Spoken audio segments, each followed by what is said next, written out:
بسم الله الرحمن الرحيم. يا أيها النبي إذا طلقتم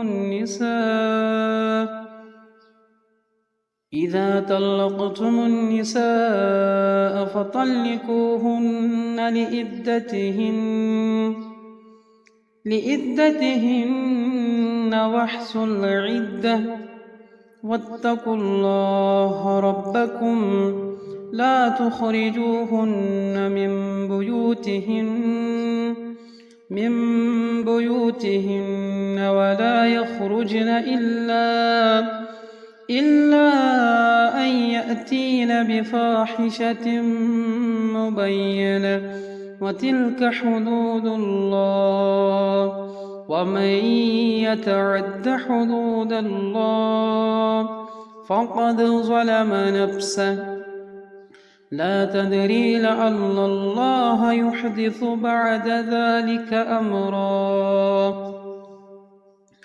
فإذا بلغن أجلهن فأمسكوهن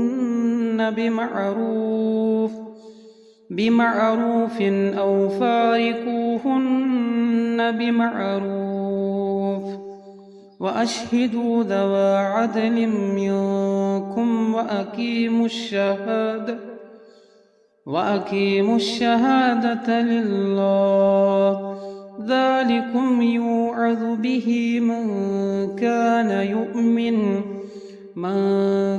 يؤمن بالله واليوم الآخر ومن يتق الله يجعل له مخرجا ويرزقه من حيث لا يحتسب ومن يتوكل على الله فهو حسبه إن الله بالغ أمره قد جعل الله لكل شيء قدرا. واللائي يئسن من المحيض من نسائكم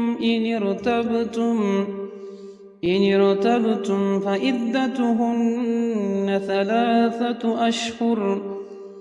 ثلاثة أشهر واللائي لم يحضن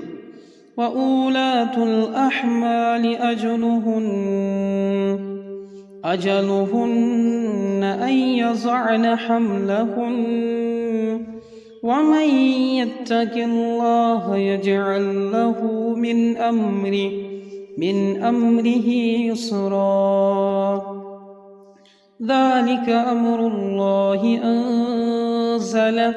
أنزله إليكم ومن يتق الله يكفر عنه سيئاته ويعظم له أجرا.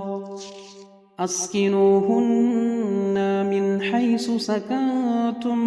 من وجدكم ولا تضاروهن لتضيقوا عليهن وإن كن أولاة حمل فأنفقوا عليهن حتى يضعن حملهن فإن أرضعن لكم فآتوهن